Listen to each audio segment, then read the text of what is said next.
There is a particular kind of suffering that does not have a name in most languages. It is not grief, because grief knows its object.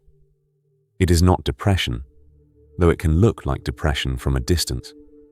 It is not loneliness, though you can feel it most acutely in a room full of people who love you.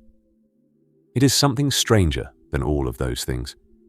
It is the feeling of watching your own life from behind glass, of going through your days, waking, working, speaking, laughing, and sensing at all times that you are not quite the one doing it, that there is a performance happening, and you are somehow both the performer and the audience, neither fully present on the stage nor fully at peace in the seat.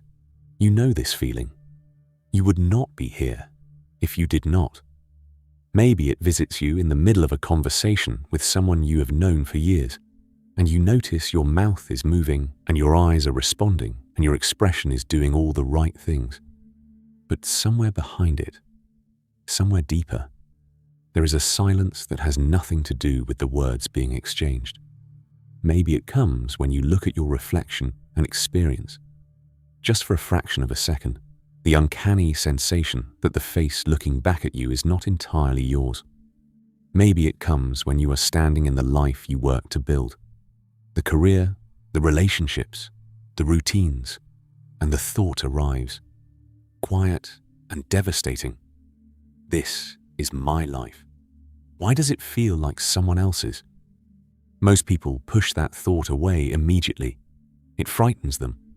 It suggests something is wrong, something is broken, something in the machinery of selfhood has malfunctioned. The medical world has a name for its more extreme manifestations: depersonalization, derealization, and it tends to treat them as symptoms to be eliminated, static to be cleared from the signal. But Carl Jung saw it differently. Jung spent decades listening to people describe exactly this experience, this uncanny drift from themselves, this glass wall sensation, this sense of inhabiting a life without fully owning it. And what he found again and again was that the feeling was not a malfunction. It was not static. It was, in fact, a signal of tremendous psychological significance. It was the psyche speaking in the only language powerful enough to be heard through the armor of the everyday self. The feeling of being a stranger in your own life, Jung believed, is not the sound of something breaking down. It is the sound of something trying to break through. And what is trying to break through is the most essential thing about you. To understand what Jung meant, we have to go back to the very beginning of your identity. Not to your birth, but to a period shortly after. The years when you began to learn what it meant to exist in relationship to other human beings. From the very first breath, the human psyche faces a fundamental dilemma. You arrive in the world as a totality. An infant carries the entire spectrum of human potential, the capacity for tenderness and rage, for joy and grief, for stillness and wildness, for vulnerability and power.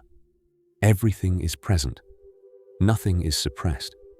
The infant cries with the full force of its being and laughs with the same completeness. There is no performance. There is only pure expression. But you cannot remain an infant, and the world into which you were born had requirements. Every family carries an implicit curriculum, a set of lessons about which parts of you are welcome and which are not. Some families reward compliance and punish assertion, teaching the child to bury its will beneath a surface of agreeableness.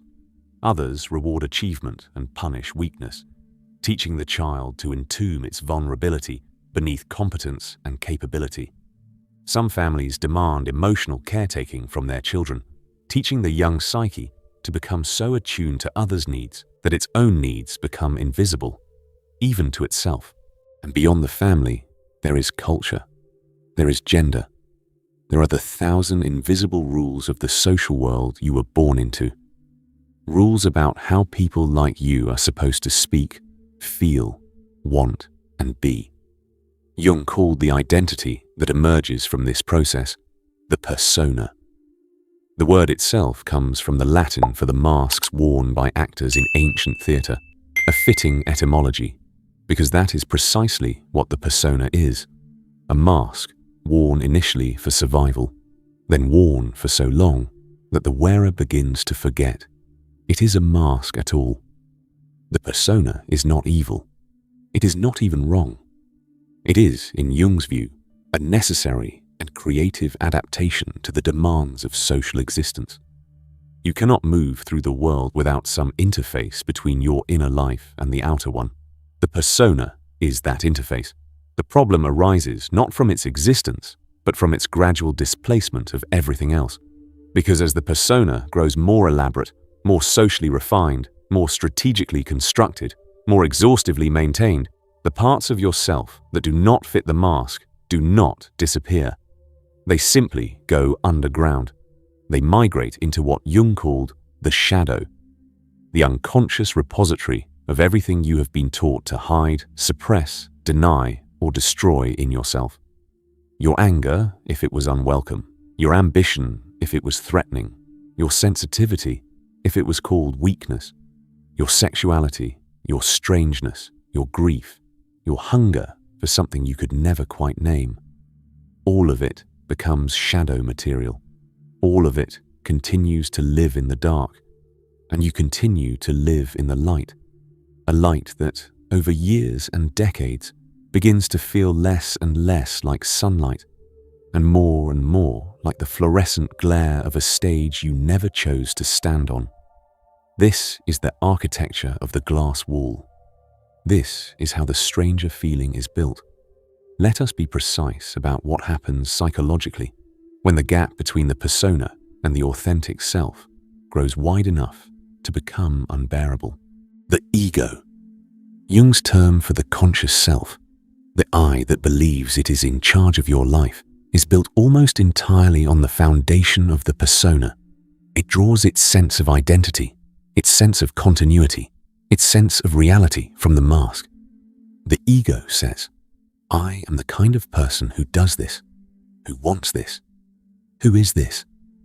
And for a long time, that story holds. But the unconscious does not keep silent forever.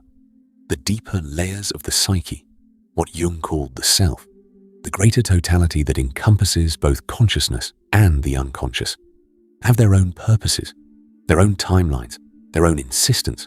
The self does not want the half-life of the persona. It wants something more complete. It wants integration. It wants, in Jung's language, individuation, the ongoing process of becoming fully and uniquely oneself, of withdrawing the projections, integrating the shadow, and discovering the particular shape of your genuine nature. When the distance between persona and self becomes too great to sustain, the self begins to apply pressure. And that pressure is what the stranger feeling is. You are not losing your mind. You are not disintegrating. You are experiencing what Jung described as the beginning of a psychic crisis. Not a crisis in the sense of catastrophe, but a crisis in the original Greek sense. Crisis, a turning point, a moment of separation, a decisive shift. The Greek physicians used the word to describe the moment in a fever when the body's fight against infection either reaches its peak and begins to turn or overwhelms the patient entirely. A crisis was not the illness. It was the hinge point between illness and healing. The stranger feeling is your psychic crisis point. It is the hinge. And what is being decided at this hinge is whether the ego will loosen its grip on the persona, whether you will allow the deeper self to begin its long necessary work of bringing you home to yourself. There is a particular quality to this experience that is worth sitting with, because it is easy to describe the stranger feeling in abstract terms and lose the visceral, embodied reality of what it actually feels like to live inside it. It feels like going through the motions. It feels like watching someone else brush your teeth in the morning, drive your car, sit at your desk, answer your emails.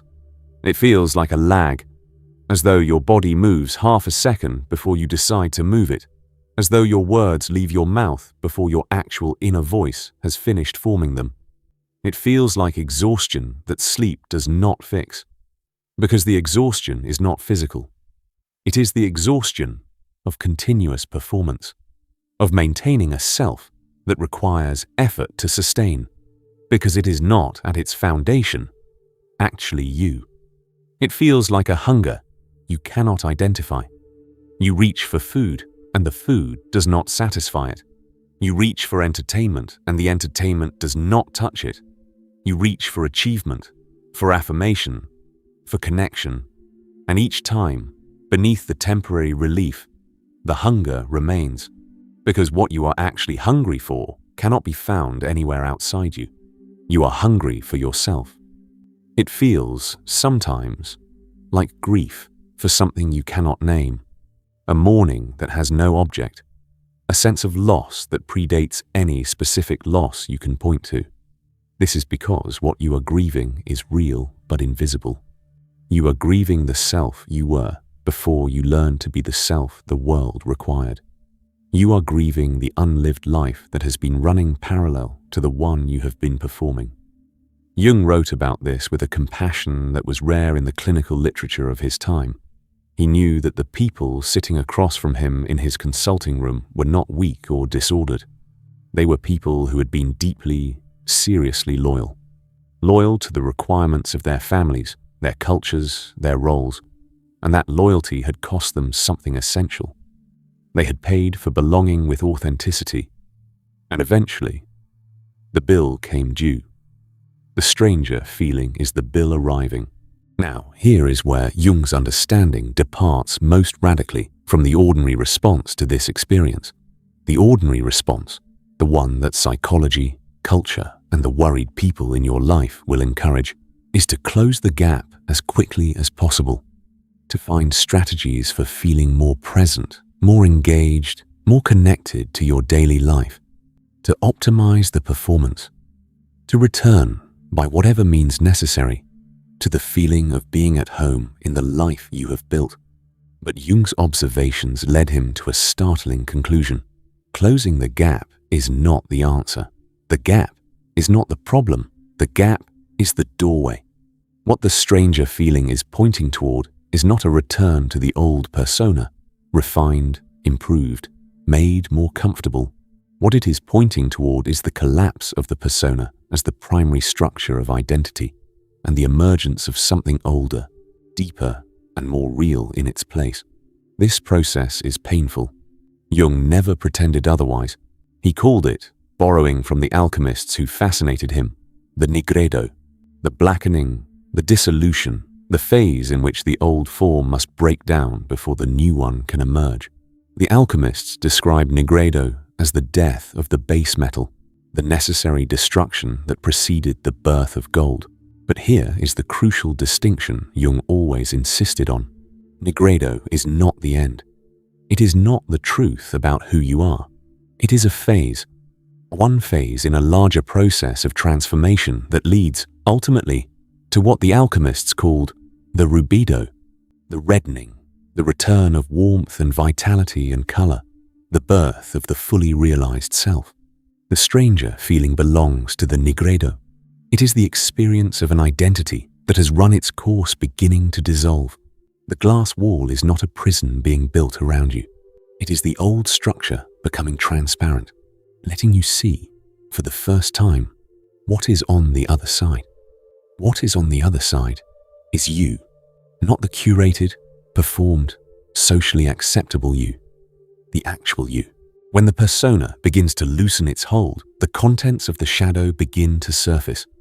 This is not comfortable. The shadow holds everything that has been exiled from conscious identity, and when it begins to move, it does not arrive politely. It arrives as unexpected emotion, tears that surface without apparent cause, anger that flares at minor provocations, grief that comes without invitation, longings that seem to contradict everything you have told yourself about who you are. It arrives in dreams. Jung was relentless in his attention to dreams, and for good reason. The dream is the primary language through which the unconscious communicates. When the Nigredo begins, the dream life intensifies. The images become more vivid. more haunting, more urgent.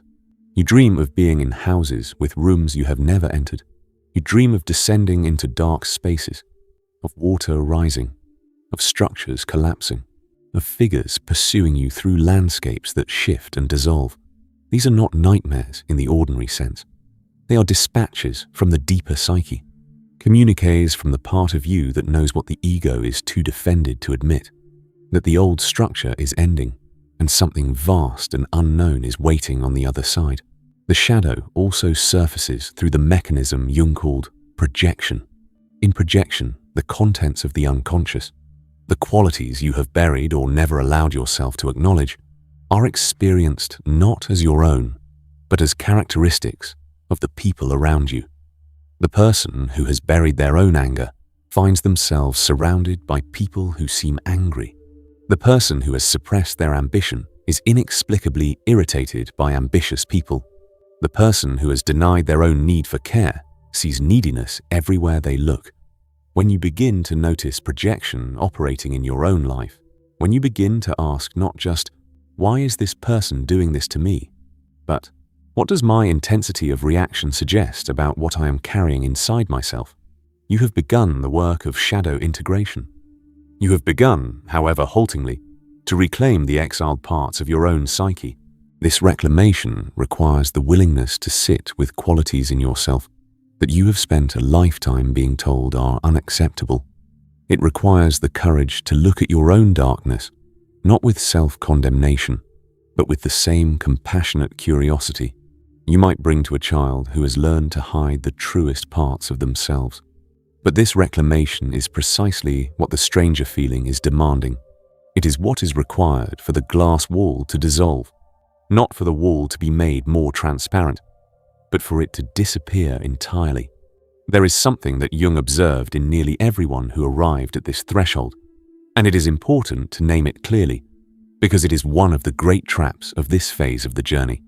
The ego, cornered, destabilized, losing its grip on the identity it has spent decades constructing, will attempt to solve the problem by building a new persona.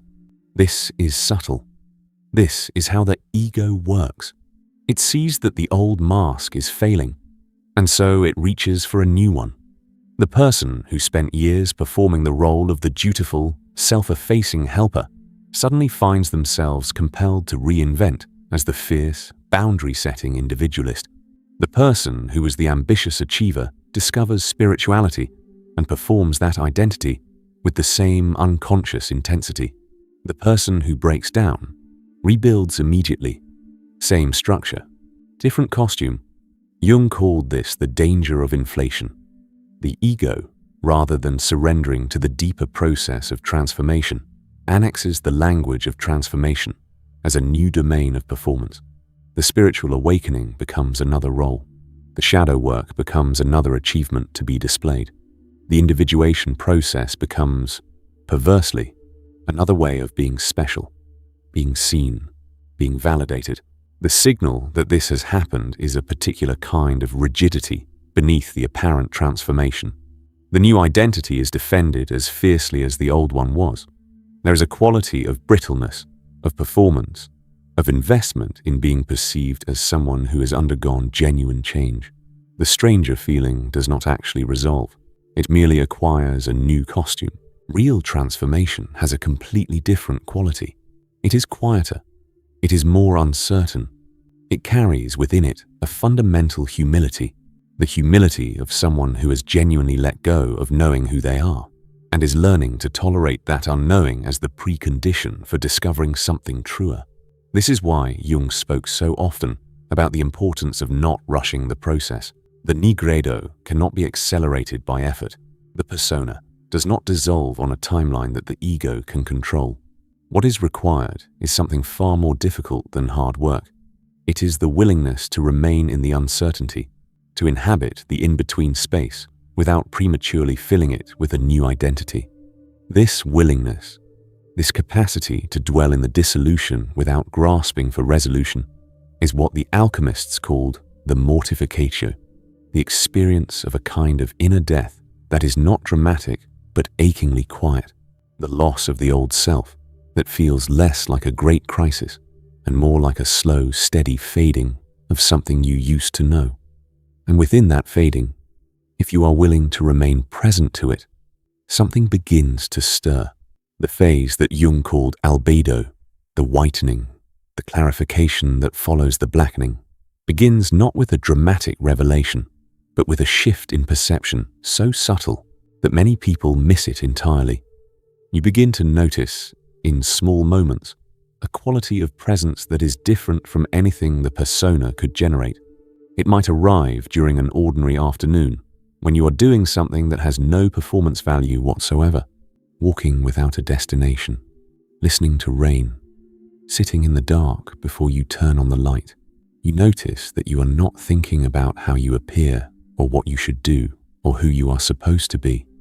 You notice that you are simply there, in the moment, without the glass wall, without the observer behind the observer, without the exhausting apparatus of the constructed self. The moment passes, the ego reasserts, the performance resumes, but something has been registered. Something in you has recognized that state, not as something new, but as something remembered, as though you have been returned briefly to a room you lived in long before the persona was built, and the body remembers it, even though the mind cannot quite hold it. This recognition is the beginning of the albedo. It is the first moment in which the self, the deeper totality that has been there all along, beneath the persona, beneath the shadow, beneath the years of construction, becomes directly perceptible to the ego, and it changes everything. Because once you have tasted that quality of presence, however briefly, however incompletely, the persona can never again hold the same authority. You have seen behind it. You know it is a mask, and you know that what is behind the mask is not emptiness or chaos, or the frightening nothingness that the ego feared. What is behind the mask is something extraordinarily solid, something that does not need to be performed, something that simply is. Jung's practical answer for how to work with this process centered on 3 disciplines that he returned to throughout his life. The first was dream work, not as a system of symbolic decoding, but as a practice of sustained, curious engagement with the nightly communications of the unconscious, to keep a dream journal, to sit with the images that remain after waking, to ask not, what does this symbol mean, but what does this symbol ask of me? To allow the dream life to be in genuine conversation with the waking life, without forcing the conversation to go in a predetermined direction. Dreams during the Nigredo often carry images of descent, dissolution, and death, but they also, if attended to with patience, begin to carry counter-images of new growth in unexpected places, of figures who offer guidance from the darkness, of thresholds being crossed, of water, that most fluid and persistent of Jung's symbols, finding new channels through old landscape. These images are not decorations. They are the psyche's genuine communications about the territory you are traversing. The second practice was active imagination, Jung's most unusual and most powerful method. Active imagination involves entering a kind of deliberate, waking reverie in which you allow the images and figures of the unconscious to appear, and then, crucially, you engage with them, not as symbols to be analyzed, as realities to be encountered. You choose an image that carries emotional charge, a figure from a dream, a feeling that has no shape, a recurring vision. You let it develop, without directing it, without censoring it, without deciding in advance where it should go, and then you participate. You speak to the figures that appear, you ask them what they want, you allow them to answer in their own language. This sounds strange to the modern, rational ear, but Jung was extraordinarily serious about it. The unconscious is a genuine source of intelligence. An active imagination creates a space for that intelligence to operate without the ego's censoring influence. The answers that arise from the shadow, from the anima or animus, from the deeper self, are often more accurate than anything the rational mind generates in its careful, protected deliberations. The third practice was simply attention, a sustained, compassionate, non-judgmental attention to the texture of your own experience, not as a therapeutic technique, but as a fundamental shift in orientation. From doing to witnessing, from performing your life to actually inhabiting it. What happens in your body when you do something that feels genuinely right, as opposed to something that merely looks right? Where does tension live when you are performing the persona? What does it feel like in your chest and gut to be genuinely present in a conversation, as opposed to managing it from behind the glass? These are not trivial questions. They are, in fact, the most important questions available to anyone who wishes to close the gap between the life being performed and the life being lived. There is something that must be said about the courage required for this process, because what the stranger feeling is ultimately calling you toward is a form of courage that our culture rarely names, rarely honors, and rarely even recognizes as courage at all. It is the courage of becoming unknowable to yourself. When you step out of the persona, when you stop organizing your identity around the role that has defined you, the performance that has structured your life, you enter a period of genuine not knowing. You do not know who you are without the mask. You do not know what you actually want, as opposed to what the persona has always wanted. You do not know which of your desires are genuinely yours and which have been borrowed from the expectation fields of your family, your culture, your history. This not knowing is terrifying to the ego, whose entire function is to maintain a coherent narrative of selfhood. It feels like dissolution. It feels like failure. It feels sometimes like dying. But this is precisely the moment that Jung called the most sacred in the entire individuation process, because it is the moment of maximum potential. It is the moment in which the self, no longer crowded out by the performance of the persona, has the space to begin showing itself. What the self shows when it is given this space is never what the ego expected. It is quieter. It is less dramatic. It has less to do with the grand narrative of who you were supposed to become, and more to do with the small, vivid, specific things that have always moved you, the quality of a particular kind of light, the specific texture of a feeling that arrives in certain kinds of conversations, the deep recognition that comes when you encounter a piece of music or a passage of writing that seems to articulate something you have known for your entire life without having the words for it. These small recognitions are not trivial. They are the fingerprints of the self. They are how the authentic nature makes itself known, not in the grand proclamations of the persona, but in the quiet, specific, undeniable resonances of genuine selfhood.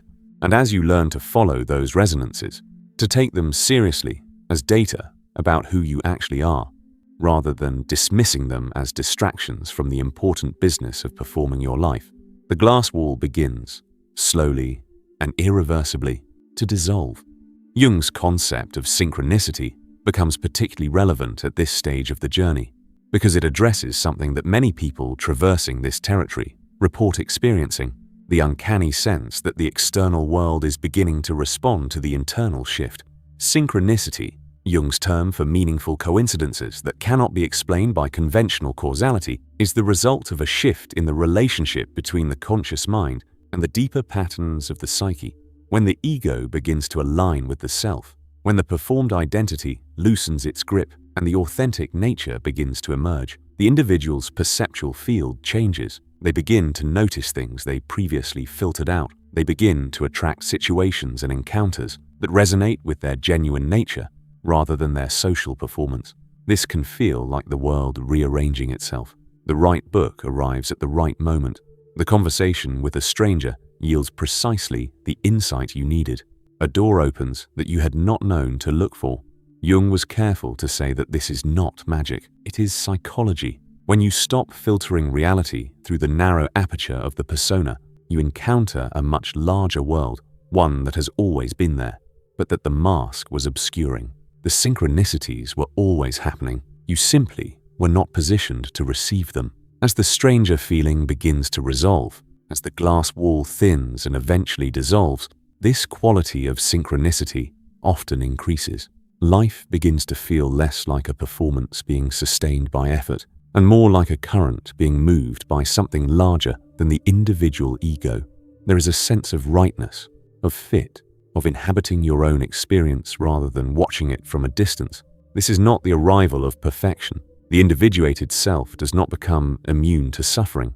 What changes is the relationship to it. The persona self experiences suffering as evidence of failure, as a threat to the performance. The self-anchored person experiences suffering as part of the full spectrum of human experience, as something to be inhabited, learned from, and ultimately transcended, not by elimination, but by integration. The person who has undergone genuine individuation does not glow. They do not radiate visible light or float above the ordinary difficulties of human existence. They still lose their keys. They still feel sad on rainy afternoons for no particular reason. What has changed is not the content of their life, but the quality of their inhabitation of it. They are present in their days in a way that the persona self never was. They are genuinely moved by the things that move them, genuinely at rest when they rest, genuinely engaged when they engage, without the continuous background labor of maintaining the performance. Their relationships change, not because the people around them have changed, but because they are no longer relating through the persona, no longer presenting a managed surface and waiting to see whether the surface is accepted. They are present as themselves, with all the vulnerability that entails. And this genuine presence creates a completely different quality of connection, less comfortable in some ways, built on something that persona-based relationships were never built on, contact between two real people. And the stranger feeling resolves, not all at once, not permanently, but in the fundamental direction of the lived experience. They feel increasingly at home in themselves, present in their own body, present in their own days, present in their own life, not performing a life, living one. Jung believed, and this was not a comfortable belief for a scientist of his era, that the purpose of human existence is not happiness, not success, not social harmony, not even love in the conventional sense. The purpose of human existence is the fulfillment of the self, the complete unfolding of the particular, unrepeatable human being that you were, in potential, from the very first breath. This fulfillment is not a destination. It is not a state that can be achieved and then maintained. It is, as Jung described it, a river, always moving, always changing in the quality of its light and its current, but always moving in the direction of its own deepest nature. The stranger feeling is the river reminding you that you have stepped out of it, that you have been living on the bank, watching the current, performing the commentary, rather than surrendering to the movement. It does not ask you to be different. It does not ask you to become more spiritual or more psychologically sophisticated. It asks you only to become more genuinely, more completely, more courageously yourself. This is the hardest thing, and it is the only thing. So here is what I want to leave you with. If you recognize this experience, if the description of the glass wall, the stranger in the mirror, the life that feels like someone else's, has landed with the particular weight of recognition rather than the lighter weight of intellectual interest, then you are not lost. You are not broken. You are not dissolving into nothing. You are at the threshold, and the threshold is exactly where you need to be. Everything you have built, the roles, the routines, the careful management of how you appear, has brought you here, not because it has failed, but because it has done all it can do. And what is required now is something it was never equipped to provide. The experience of your own genuine nature, unmediated, unperformed, undeniable. The darkness that surrounds the threshold is real. The uncertainty is real. The grief of letting go of an identity that has organized your entire life is real. Do not let anyone diminish these things, or rush you through them, or promise you that the path forward is simple or swift. But do not let anyone, not even the frightened voice of your own ego, tell you that the darkness is the destination. The darkness is the passage, and on the other side of it, patient as time, quiet as the marrow of your bones, the self is waiting, not waiting for you to earn it, or deserve it, or understand it, simply waiting for you to stop performing long enough to be found. You have spent your entire life building the mask. You have been extraordinary at it. Now the mask is asking to be set down, and the question that the stranger feeling is placing before you, the question at the very center of your life at this moment, is the most important question you will ever be asked. Who will you be when there is no one left to perform for? That answer is not ahead of you. It has never been ahead of you. It has been inside you, beneath the performance, beneath the glass, beneath the years of carefully constructed identity. From the very first breath, the way home is not forward. The way home is inward and you. Though you may not feel it yet, though the glass wall may still be between you and the knowing of it, you already know the way. Before you leave this video, I want to ask you something personal. Not as a formality, but because I genuinely believe your answer will matter, both to you and to someone else who reads it. In the comments below, tell me this. Where in your life do you feel most like a stranger right now? Is it at work, in your relationships, standing in front of the mirror in the morning? Or is it somewhere more subtle, in the silence between the moments when no one is watching and you catch yourself wondering who is actually there? And I want you to tell me something else. When, if ever, have you felt most fully yourself? Even if only for a brief moment, even if only once in your life. What were you doing? Who were you with? What was it about that moment that made the glass wall disappear? Write what is true, not the answer that sounds profound, or the one that makes you look like someone who has it together. The real one, the one you have never said out loud. Because here is what I know. The gap between where you feel most like a stranger and where you feel most like yourself, that gap is not a wound.